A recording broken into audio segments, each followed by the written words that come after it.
been given, and I hope that we have managed to at least put our energy forward and do it some sense of justice. So it's not about making choices as much of it as it is about hopefully just leading from the heart. Right, right. Yeah. It's very well said. Aditya, I wanted to ask the part that you play of Nibras.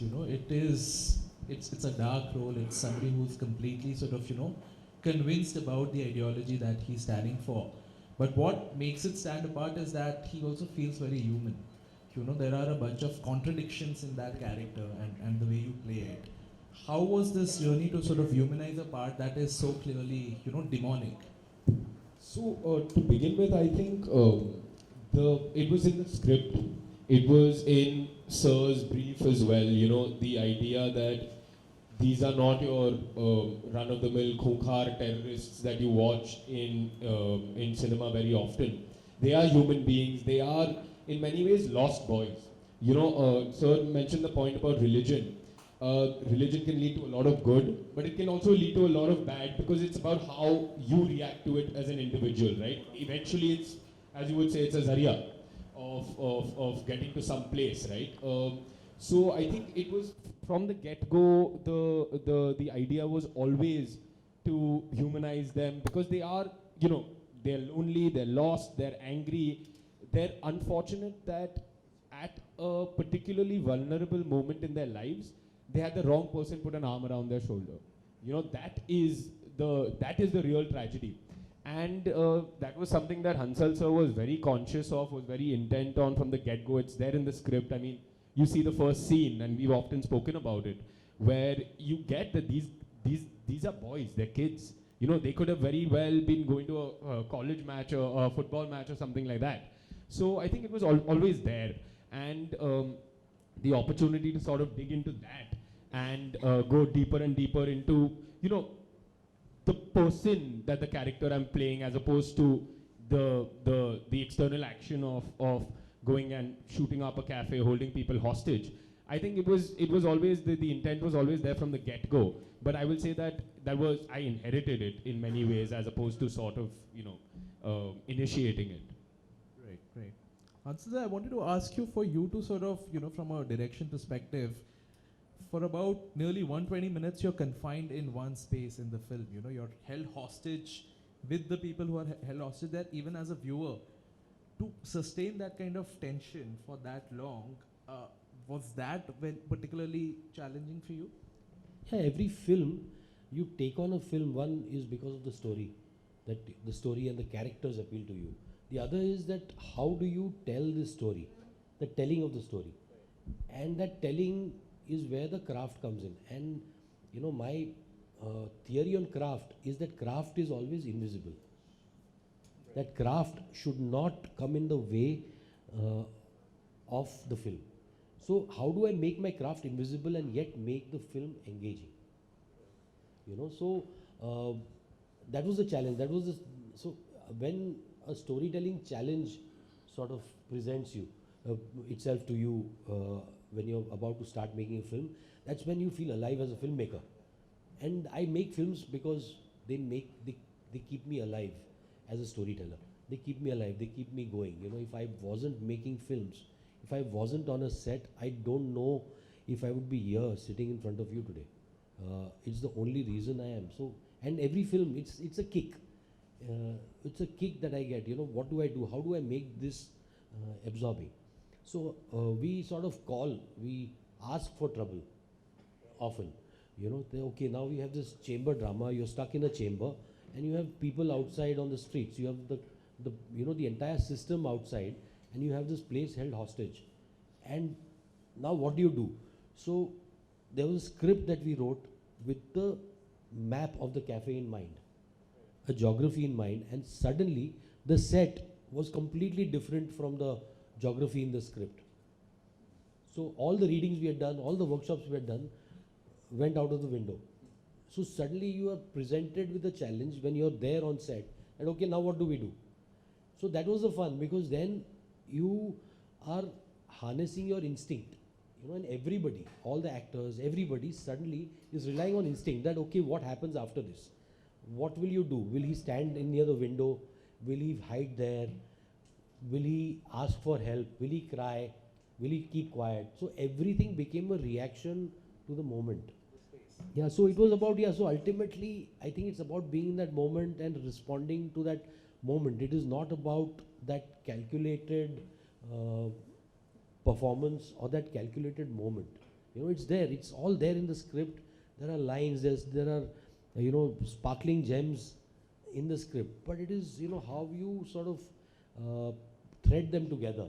You thread them together using instinct, so that the thread that binds those sparkling gems together is instinct, is discovering the story yourself. To talk about the release of the film, it's releasing in limited screens on Feb 3rd. What was the thought behind that? Because it's a conscious decision to like ensure that you scale up as we go along, or how did you and producer Anubhav Sinha arrive at that decision? I think it was, we know that we don't want to, we are not in that illusion that this film is a weekend film. This entire obsession with the weekend and the box office. I mean, the box office ultimately is the business of those who have invested in the film. So the yardstick that the box office becomes a yardstick for a film's success or its quality is something that has always, upset many filmmakers like me. That is why that. And we've always sought producers who support the growth of a film organically. There needs to be an organic growth. There has to be an audience. That every film has an audience. We have to help the film find that audience. We have to allow it to breathe. It cannot just, every film cannot be this blockbuster on a Friday or a Saturday. It has to be given time to breathe. And I think that is the attempt over here. We are releasing it in 15 centers in approximately 100 odd screens. And these are select theaters and premium shows. And we want audiences to, discover the film slowly. As more and more audiences go to the theater, talk about it, have conversations, and let the audience grow.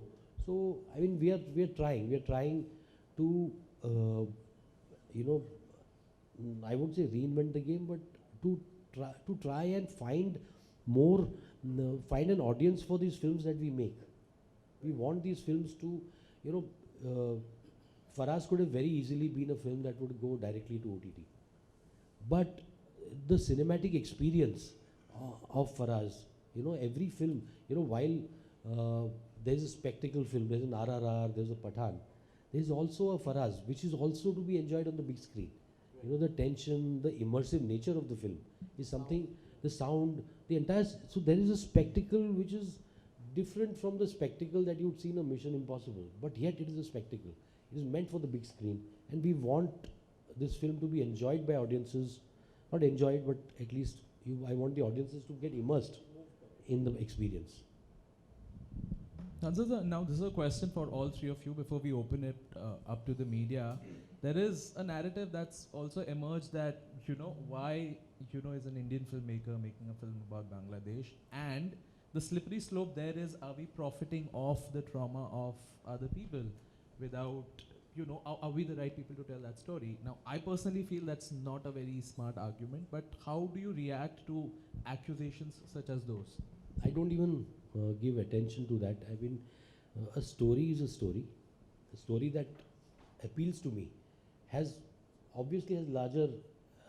a more universal appeal than that one local story. That is the reason the film is made in Hindi, so that I could take this story. I felt that this story had a global resonance. This whole argument of the good Muslim versus the bad Muslim, which has been co-opted by those who want to incite hatred, who want to encourage bigotry. We need to co-opt that. People who believe that religion cannot be misused like this need to also co-opt that conversation, and I can do it only through stories. Right. And this story was a catalyst for that. When I heard the story, when Zahan and I went to Bangladesh, And we were moved by what we heard from the accounts that we heard from people. We were genuinely moved. And so human emotion does not have any borders. Stories are not bound by language. Stories are bound by hearts of those who see them. You know, so Holocaust films, have they been made in German? They've, you know, Hollywood has made so many Holocaust films over the years. So I think we have to move beyond these petty arguments, and you know, how can you own something that affects all of humanity? No country owns it. I mean, we as a race need to empathize with the victims and completely denounce the actions of those who do these things. Zahan, any thoughts on, while playing something that is inspired by a real person, how do you like tread that tightrope? To be honest, it was looking for guidance from the filmmaker, from Hansal sir. It has been, I mean, Aditya and I have spoken about this. This film, the conversation started in 2019 with me. We went to Dhaka, Bangladesh together to do research, to discover this story, to discover the character, to discover the version that we can present to hopefully touch everyone across border, across language. And we struggled through that, through 2 lockdowns, through everything. But we had nothing better to do in a way, and Hansal sir kept us busy. But it's a testimony to Hansal sir. He had every other offer coming at him. Post-scam release, it was I mean, the phone wouldn't stop ringing. But Hansal sir also stood by this story and